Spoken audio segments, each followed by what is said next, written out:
AD 이제 63년경에 로마 감옥에 이제 1차 이제 감금되어 있던 이제 사도 바울이 약 2년 동안 이제 감금이 되어 있다가 잠깐 풀려납니다. 근데 풀려나자마자 나이 어린 이 이제 제자, 영적인 제자 디모데를 시켜서 곧바로 서신서 하나를 작성을 해가지고 디모데를 빌립보로 보냅니다. 그리고 바울은 바로 이제 에베소로 향하게 돼요.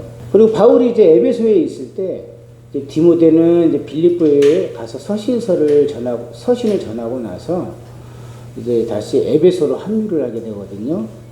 그리고 이제 바울은 이제 에베소로 합류한 이 디모데를 이제 에베소에다가 아예 남겨둡니다. 거기서 목회를 하라는 거죠. 그리고 나서 이제 바울은 마게도냐로 떠나게 됩니다. 이제 마게도냐로 떠난 바울은 아무래도 이제 이제 병약하고 소심하고 디모데가 이제 믿음은 되게 강하고 하지만 나이도 어리고 몸이 굉장히 병약하고 마음적으로도 되게 소심하다고 그래요. 또 순하고 그렇기 때문에 그리고 또 나이도 어린 또 영적인 아들이었기 때문에 바울이 이제 여러 가지로 마음이 쓰였기 때문에 목회에 관한 여러 가지 이제 권면을 하기 위해서 서신을 보내거든요. 이것이 바로 이제 디모데 전후서와 디도서와 함께 목회서신이라고 불리게 되었습니다. 이거 목회서신이라고 해서 디모데 개인에게만 국한된 것은 아니에요. 우리가 염두에 둘 것은 모든 교회가 이 당시에는 다 회람을 했기 때문에 개인을 넘어서 모든 이들에게 선포된 말씀이라는 것입니다. 그리고 오늘날 우리들에게도 회람이 되고 선포된 말씀입니다. 왜 이것이 한 개인에게만 국한된 것이 아니고 모든 이들에게 한 개인을 넘어서 모든 이들에게 선포된 서신인가 하냐면 디모데 후서에 가서 보면은 보다 분명해져요. 디모데 후서 2장 2절에 가면은 읽어보실까요? 또 내가 많은 증인 앞에서 내게 들은 바를 충성된 사람에게 부탁하라 이랬단 말이에요. 그러니까 디모데 너가 많은 사람들 앞에서 내게 들은 사도 바울 나에게 들은 이 바를 충성된 사람들에게 부탁하라는 거예요. 또 전하라는 거예요. 그러면 이 충성된 사람들이 또 다른 사람들을 가르칠 수 있으리라. 그러니까 바울이 디모데에게, 디모데가 충성된 사람들에게, 또 충성된 사람들은 또 다른 사람들에게 그대로 이 전통을 계승하라는 의미로 이 서신을 쓴 거예요. 계속 회람하고. 그러니까 우리가 지난 시간에 봤듯이 파라람바로 그대로 받아들이고 또 파라디도미 받은 그대로 가르치고 주라는 거예요. 이거 아주 매우 중요한 겁니다. 성경에서. 여러분들 성경책에 이거 꼭 기록해 두세요. 시간이 지나고 나면 이것만 딱 눈에 들어와도 그게 기억이 날 거예요. 아, 이게 성경의 핵심 진리구나. 그렇기 때문에 이 디모데 후서가 디모데 한 사람에게 주는 개인 서신이 아니라는 거예요. 왜냐하면 서신서는 계속 회람이 됐어요. 전 교회 개인들에게. 그 다음에 읽혀지고 그래요. 그렇다면 바울이 디모데를 에베소에 머물게 한 목적은 무엇인가? 그것은 바울이 가르치고 전한 복음 외에 절대로 다른 것을 첨가하거나 다른 교훈을 가르치지 못하게 하기 위해서 바울을 에베소에 남겨두었다라는 거예요. 다시 한번 뭐라고요? 바울이 가르치고 전한 순수한 복음 외에 절대로 다른 것을 어떻게 한다? 첨가하거나 다른 교훈을 가르치지 못하게 하라. 첨가해도 안 되고 빼도 안 되고 다른 것을 가르쳐도 안 되라는 거예요. 본문 3, 4절에 보니까 내가 마게도냐로 갈 때 너를 권하여 에베소로 머물라고 한 것은 어떤 사람들을 명하여 다른 교훈을 가르치지 말며 끝없는 신화와 족보에 몰두하게 하지 말게 하려 합니다. 이게 목적이에요. 목적. 3, 4절이 여기서 너를 권하여 라는 것은 간청하다 또는 간절히 원하다라는 뜻입니다. 바울이 디모데에게 간절히 원했던 것은 에베소 교회에 있는 거짓 교사들이 다른 교훈을 가르치지 못하게 할 뿐만 아니라 신화와 족보 얘기를 하지 못하게 하는 것이고, 또한 성도들이 그들의 말에 귀를 기울이지 못하게 하라는 것입니다. 그리고 모든 목회자들에게 부여된 사명이라는 것입니다. 그러므로 디모데에게 부여된 사명은 보다 뚜렷해졌습니다. 첫째로 다른 교훈을 가르치지 못하게 하라, 이거예요. 여기서 다른 교훈이란 복음 외에 다른 그 어떤 것도 첨가하지 말라는 거예요. 첨가하지 말라는 거예요. 여러분, 그렇다면 복음이란 무엇입니까? 복음. 탁탁, 여러분, 그동안 제가 많이 했는데 이제 탁 물어보면 탁 팡팡 좀 튀어나오면 재밌겠어요. 적어둔 필기노트 같은 건 팡팡 좀 튀어나왔으면 되게 신날 것 같아요. 좀. 로마서 1장 2절 3절에 4절에 읽어볼까요? 이 복음은 하나님이 선지자들을 통하여 그의 아들에 관하여 성경에 미리 약속하신 것이라. 그의 아들에 관하여 말하면 육신으로는 다윗의 혈통에 나셨고 성결의 영으로는 죽은 자 가운데서 부활하사 능력으로 하나님의 아들로 선포되셨으니 곧 주 예수 그리스도시니라. 아멘. 예. 복음은 오직 성경에 미리 약속된 것인데 뭐라고요? 우리 주 예수 그리스도시니라. 아멘. 그러니까 뭐라고요? 그리스도, 주 예수 그리스도 외에 다른 그 어떤 것도 첨가될 필요가 있다, 없다? 없다. 막으라는 거예요. 그 어떤 것도 필요될 필요가 없어요. 그 불필요한 예와 불필요한 그 어떠한 철학적인 사상, 그 불필요한 그 어떠한 인문학, 그 어떤 세상적인 지식, 그 어떤 것도 필요 없다는 거예요. 오직 성경 하나면 충분해. 왜? 오직 성경에 계시된 우리 주 예수 그리스도만 말하면 된다는 거예요. 그 어떤 것도 필요 없다는 거예요. 그래서 바울은 이전에 디모데서가 써지기 이전에, 자, 제가 디모데서가 언제 시점에 써졌다고 했어요? AD 63, 그 다음에 후서는 64년에 써진 거죠. 63, 64년에 써졌기 때문에 지난번에 데살로니가 전후서는 바울이 쓴 서신 중에 제일 먼저 써진 서신이라고 했다면, 디모데 전후서는 바울이 쓴 서신 중에 가장 마지막에 쓴 서신이에요. 바울이 로마 감옥에서 풀려났잖아요. 그죠? 풀려났단 말이에요. 풀려나서 쓴 서신이기 때문에 가장 나중에 쓴 서신이란 말이에요. 그렇기 때문에 이전에 써진 서신들은 바울이 디모데 전후서를 쓰기 이전에 쓴 서신이겠죠. 자, 이전에 쓴 서신을 중에 갈라디아서 1장 7절 10절에 보니까 이렇게 얘기하고 있어요. 볼까요? 비슷한 얘기예요.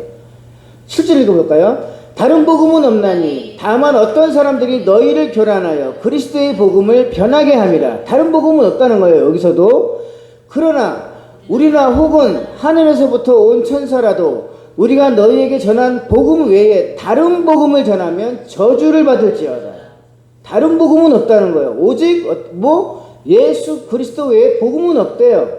그 어떤 것도 첨가되거나 가감될 필요가 없다는 거예요. 9절, 우리가 전에 말했거니와 내가 지금 다시 말하노니 만일 누구든지 너희가 받은 것 외에, 받은 것이 뭐예요? 예수 그리스도 외에 다른 복음을 전하면, 예수 그리스도의 외에 무슨 이런 쉬운 예로 성모 마리아라든가 아니면 율법을 지켜야 돼, 아니면 무슨 4대 절기를 지켜야 돼, 칠성례를 받아야 돼, 뭘 어떻게 해야 돼, 그 다음에 이러한 것들을 전하면 뭐한다? 저주를 받을지다. 또 10절, 그래서 또 10절 또 있어요. 이제 내가 사람들에게 좋게 하랴, 하나님께 좋게 하랴, 사람들에게 기쁨을 주하랴. 이건 뭐예요? 설교할 때 내가 사람들을 기분 좋게 하랴, 듣기 좋게 하랴, 하나님께 좋게 하랴, 사람들에게 기쁨을 구하랴. 이거 뭐야? 내가 사람들에게 인기를 구하랴. 내가 지금까지 사람들의 기쁨을 구하였다면, 사람들이 너무 기뻐 막 좋게 한다는, 내가 이러한 사탕 발림의 설교를 하였다면 뭐라고요? 그리스도의 종이 아니니라. 그러니까 복음은 오직 예수 그리스도 하나면 충분하고, 오직 설교할 때도 예수 그리스도 하나만 전하면 하나님이 가장 기뻐하신다라는 거예요. 그리고 사람들이 듣기 싫어하든 좋게 하든 거기에 상관할 필요가 없어요. 인기가 있건 없건 거기에 관여할 필요가 없다는 거예요. 아멘? 사람들의 눈치를 보면서 사람들의 비율을 맞춰가면서 인기를 얻기 위한 종이 되었다라고 한다면 나는 그리스도의 종이 아니니라. 바울이 그걸 얘기하고 있는 거예요. 근데 인간이 그 지키기가 얼마나 어려워요. 그죠? 그런데 또 데살로니가 후서에 가면 또 한 번 그런 말이 나오죠. 마찬가지로 데살로니가 전 후서에서도 밝혔듯이 바울은 전통에 대해서 여러 번 강조를 한단 말이에요. 파라람바노, 파라디도미, 들은 그대로, 복음을 들은 그대로, 그리고 받은 그대로 전하라는 거죠. 전통 개성하라 그런단 말이에요. 자, 한 번 더 보시자고요. 이거 너무 중요해요. 이게 우리 성경의 핵심이기 때문에 그래요. 지금 너무 흐트러졌어요, 여러분. 그래서 데살로니가 전후서는 전통을 지키지 아니하는 모든 형제들에게서 뭐라고 되어 있어요? 떠나라. 그래요, 맞아요. 떠나라. 좀 앞으로는 크게 해주세요. 지금 신나게 떠나라 그랬잖아요. 떠나라. 그래서 바울은 자신이 전하고 가르친 복음에 절대로 다른 것을 첨가하거나 가르치지 못하게 하라는 것입니다. 오직 예수 그리스도면 충분하다는 거예요. 그 오늘날로 그냥 비유하면 뭐예요? 성경 하나면 충분해. 이거 얘기하는 거예요. 고린도전서 1장 17절에서 바울은 오직 복음을 전하기에 있어서 이런 얘기했어요. 바울이 얼마나 똑똑해요. 되게 똑똑했어요. 근데 바울이 이제 하는 말이 있어요. 고린도 1장 17절에 보니까 바울은 오직 복음을 전하기에 있어서 말과 지혜로 하지 아니하였다라고 말해요. 이게 무슨 말일까요? 이 성경을 읽다고 한다면 말씀을 전할 때에 이 말과 이 세상에서 내가 얻은 많은 이 지식들을 포함시켜서 그걸로 설득시키고 변증하려고 하지 않았다는 거예요. 이해되세요, 여러분? 성경 한 구절 갖다 놓고 세상 철학이나 학문들을 막 거기다가 한 줄 갖다 놓고 이만큼 부풀려가지고 사람들을 이해시키려고 하지 않았다라는 거예요. 이해됐어요? 무슨 말인지? 네. 많은 설교들이 오늘날 많이 그러죠. 성경 한 구절 던져놓고 막 앉아놓고 뭐 세상 지식도 갖다 놓고 막 갖다 붙여놓잖아요. 저게 지금 성경을 하는 건지 자기 말을 하는지 구분이 안 가잖아요. 근데 바울이 그런 말을 했어요. 오직 복음을 전하기에 있어서 말과 지혜로 하지 아니하였다라고 말해요. 그 이유는 무엇이냐면 그리스도의 십자가 도가 헛되지 않게 하기 위함이라. 그런데 오늘날도 여전히 그러죠. 그래서 그 어떤 것도 가르치지 말라는 거예요. 그래서 디모데를 에베소에 정착시켜놓고 목회를 맡긴 거예요. 디모데는 목회자가 된 거예요. 그러니까 목회서시. 그래서 여러분 우리 구별 잘해야 돼요. 앞에서 성경 구절 하나 딱 갖다 놓고 막 이거 갖다 붙여놓고 저거 갖다 붙여놓고 막 원맨쇼 하듯이 성도들 막 재밌게 웃기고 그리고 막 여러 가지 군더더기 갖다 붙여놓고 막 여러분들을 어떤 걸 이해시키고 설득시키고 한 시간에 아주 재밌게 시켰어. 아주 기분이 좋아. 한 시간이 뭐 들은 게 많은 것 같아. 실패한 거야. 진정으로 신앙이 있고 깊은 사람들은 이 성경 한 구절 한 구절을 깊이 있게 깨달아야만 되는 거예요. 오직 거기에 대해서만 연구하는 사람들이 돼야 되는 거예요. 그래서 수준이 있는 교회는 오직 성경 한 절 한 절을 강의해요. 언어적인 뜻, 무슨 뜻. 그래서 그러다 보면은 그 성경 한 구절이 그 사람의 마음을 휘어파서 가슴이 뜨거워지는 시간이 돼야 되는 거예요. 그래서 바울은 항상 그런 것들을 경계해요. 쓰잘데기 없는 헛된 말. 그리고 말쟁이. 말쟁이 따지면 말쟁이들이 얼마나 많아요, 지금도. 성경 하나도 신학 공부 제대로 할 수 없는 지적인 능력이 안 되고요.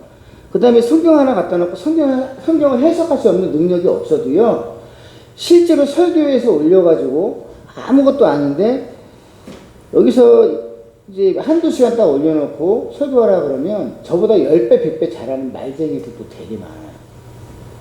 여러분도 사로잡을 수 있는 말쟁이들도 엄청나게 많다는 거예요. 아무것도 몰라도. 그러면 그 사람을 아무것도 모르는 성도들은 설교 되게 잘한다고 하죠. 그건 설교가 아니에요. 그냥 말쟁이죠. 장사꾼이고. 자, 고린도전서 1장 17절에 보면 바울은 오직 복음을 전함에 있어서 말과 지혜로 하지 아니하였다라고 말해요. 말과 지혜로. 자기가 배운 지식과 그 다음에 지혜로 말하지 않았대요. 그럼 그 이유는 오직 그리스도의 십자가 도가 헛되지 않게 하기 위함이라. 그렇습니다. 오늘날 복음을 전함에 있어서 성경 하나면 충분해요. 또한 성경에서 계시하고 있는 예수 그리스도만 바로 전하면 충분합니다. 각 사람의 변화는 성령님의 주권이라고 그랬습니다. 그죠? 성령님께서 역사하시는 것이지 우리가 할 수 있는 거 아니에요. 그냥 우리는 전파만 하면 돼요. 그러나 오늘날 현대교회의 실상은 어떻습니까? 복음에 너무도 첨가되는 것이 많습니다. 자기 생각과 자기 지식과 경험, 쓸데없는 예와 더욱이 요즘은 인문학을 통해서 성경을 들여다보자. 인문학을 통해서 성경을 해석하려는 노력과 또 인문학으로 설교하는 것이 유행입니다. 이제 성경으로만 가지고 오면 안 돼 이렇게 말해요. 성경 가지고는 안 돼. 그래가지고 이제 조금 지식 있는 척, 지성인 척 하는 이제 목회자 그룹에서는 다들 인문학 강좌를 열어요. 몇 개월 과정으로 해서 인문학 강좌를 열어서 조금 수준 있는 척 해요. 그래가지고 서로가 이제 막 독서 모임 만들고 또 서로 이제 2학기 과정 이런 식으로 만들어서 전부 다 인문학으로 이제 성경을 들여다봐요. 그렇게 해가지고 이제 설교를 작성을 하면 성도들이 되게 좋아한다는 거죠. 그렇게 해서 이제 부흥을 일으키자는 거예요. 성도들이 좋아하니까. 그럼 사도 바울의 오늘 성경 구절에 비춰서 본다면 그게 맞는 걸까요? 사도 바울은 뭐라고 그랬어요? 말과 지식, 지혜를 아예 버렸죠. 그런데 지금 오히려 성경 하나만 가지고는 충분할 텐데 거기다 또 인문학을 가지고 더 도입을 한대요. 인문학은 인본주의거든요. 그러나 바울은 저주받을 것을 경고하고 있고 오직 예수 그리스도 복음 외에 그 어떤 것도 첨구하거나 다른 교훈을 가르치지 말 것을 경고하고 있습니다. 또한 설교를 함에 있어서 사람들을 좋게 하고 기쁨을 구하는 설교가 아니라 하나님을 좋게 하는 설교를 하지 않는다면 하나님이 종이 아니라고 고백했습니다. 디모데에게 명령한 것처럼 목회자들은 그 어떤 것보다도 욕심을 거르고 바른 복음을 전하고 바른 교리를 가르치는 데 힘써야 하는 것입니다. 데살로니가 전후서에서 바울은 전통을 지키라고 몇 번이나 강조했죠. 이 말씀을 또한 다른 교훈을 가르치지 말라는 같은 맥락으로 이해할 수 있는데 전통이란 복음을 받은 대로 파라 람바노 또 그대로 주는 파라 디노메이라는 것을 말하는 것입니다. 다 똑같은 의미예요. 그렇듯이 목회자가 해야 할 일은 성도들에게 바른 복음을 전하고 또한 복음을 이해하고 받아들인 성도들은 또다시 다른 이들에게 그대로 전하고 가르쳐서 계승해야 할 것입니다. 자, 두 번째, 이제 바울의 간청을 통해서 디모데가 지켜야 할 사명 두 번째는 같이 읽어보실까요? 신하와 끝없는 족보에 몰두하지 못하게 하라. 같이 보실까요? 신하와 끝없는 족보에 몰두하지 못하게 하라. 본문 4절에 보니까 신하와 끝없는 족보에 몰두하지 못하게 하려 함이라. 두 번째 목표가 이거예요. 신하와 끝없는 족보에 몰두하지 못하게 함이라. 이런 것들은 믿음 안에 있는 하나님의 경륜을 이름보다 도리어 변론을 내게 한다는 거예요. 변론. 당시 유대인들 중에는요, 모든 만물에는 영이 있다는 영기주의 이단 세상을 가진 자들이 있었고, 학자들 가운데는 족보와 가문을 중요하게 여기는 사람들이 있었습니다. 예를 들어서 영에도 수준이 다르고 직위와 계급이 다르다는, 즉 예수님의 영이 다르고 천사와 사도와 집사와 평신도의 영이 다르다는 의미로 해석하고 그렇게 가르치는 이들이 에베소 교회에 침투했다는 것입니다. 또 유대인들 가운데는 많은 이들이 구약의 아브라함과 모세 또는 대제사장을 중심으로 자신들의 족보와 정기를 만들어서 자랑했고 그것이 자신들이 구원에 영향을 줄 것처럼 말하기도 했습니다. 결국 그렇게 되니까 교회 안에는 계급주의와 분팡운동으로 불러일으켜 변론만 일삼게 되었던 것입니다. 오늘날도 마찬가지예요. 정말 재미있는 것은 복음이나 교리와 관심이 없는 사람들은 늘 사람들이 꾸며난 우화나 신화가 또는 예화 같은 데서 은혜를 찾을 뿐만 아니라 가치없는 사탕발림 같은 말들에 몰두를 하게 됩니다. 때문에 신앙 성숙이 더딜 뿐만 아니라 자꾸 변론을 일삼게 되고 하나님의 경륜과 하나님의 계획을 가로막고 회방하는 역할을 하게 됩니다. 바울이 가르친 교훈의 목적은 사랑입니다.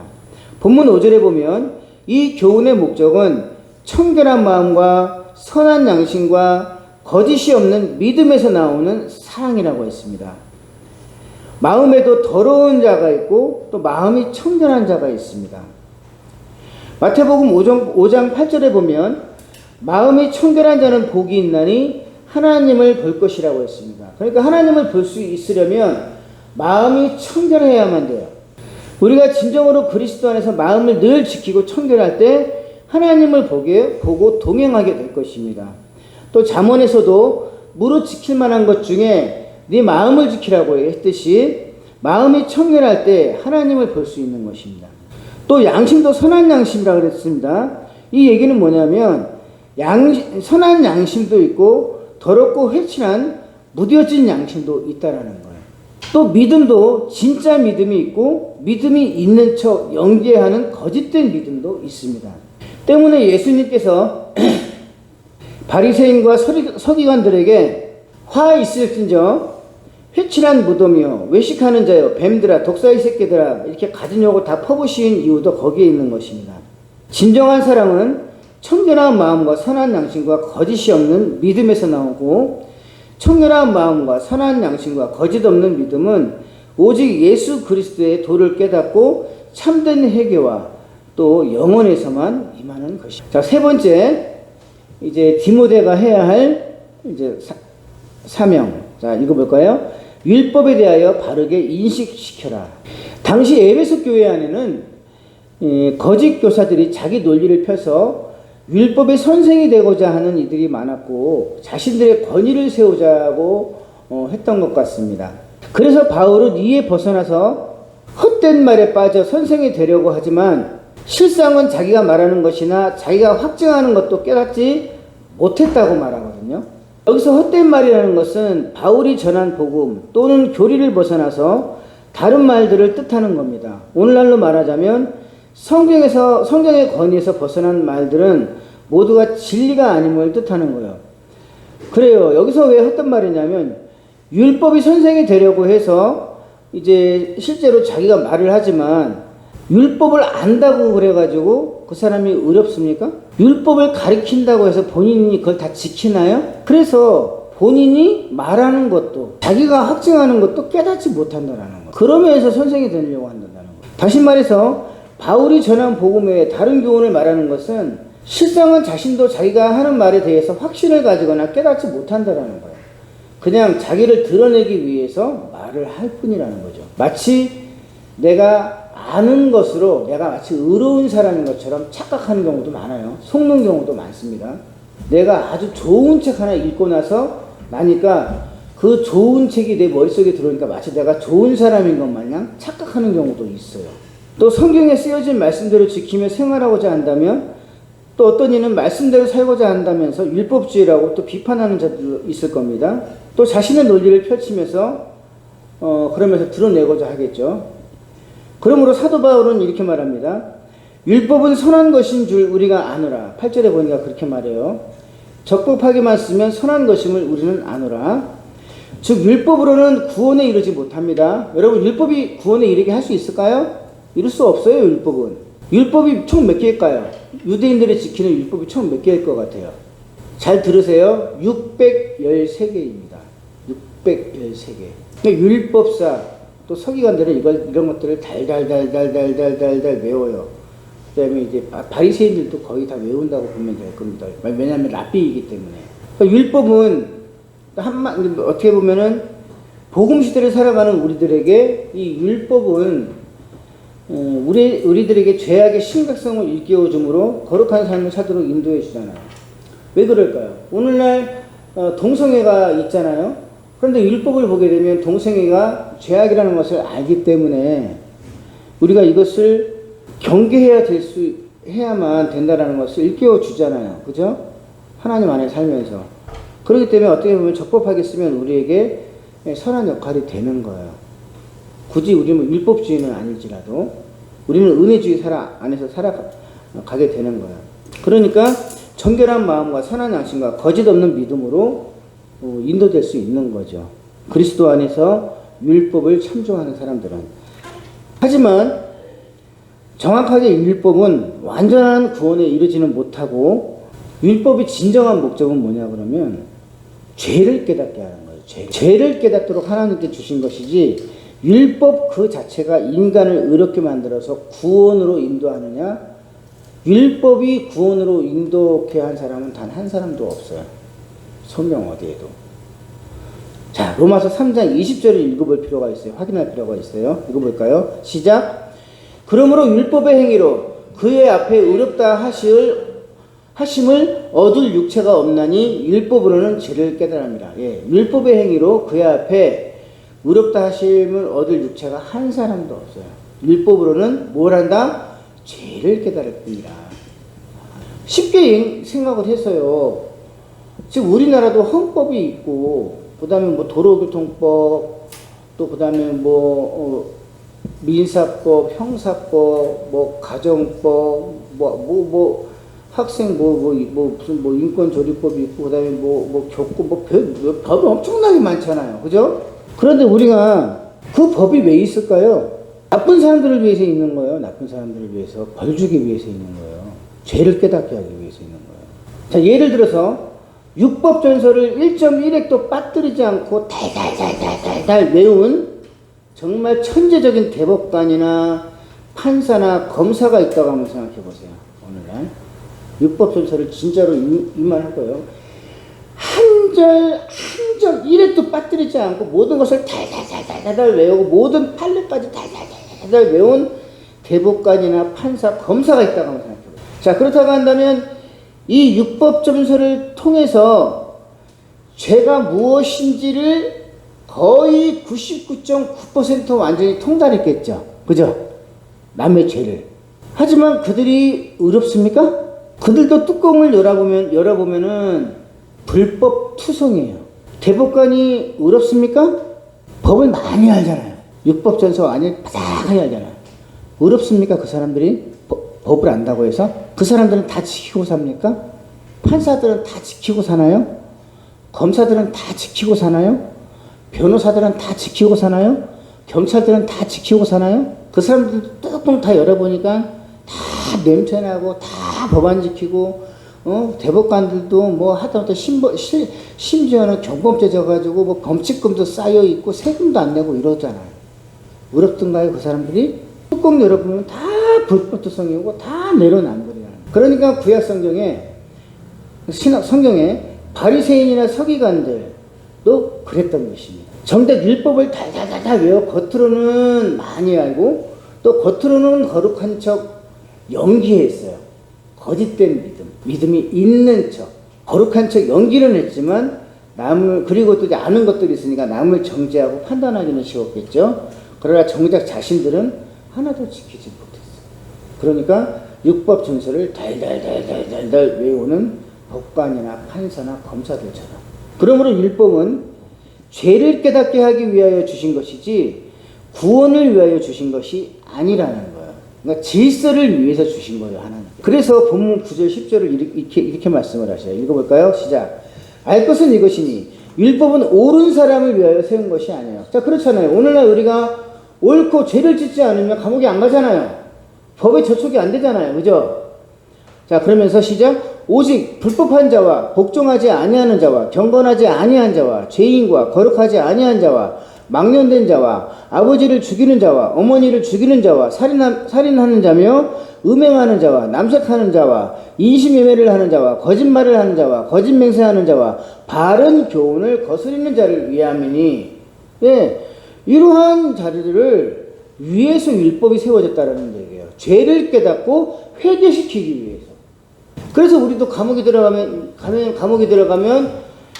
법을 적용해서 네가 이래서 죄인이야 라고 시작해서 들어가기 시작하면은 모든 죄인들이 구치소에 있던 감옥에 있던 매일같이 쓰는 게 뭐예요? 하나님이 하시는 방법과 비슷해.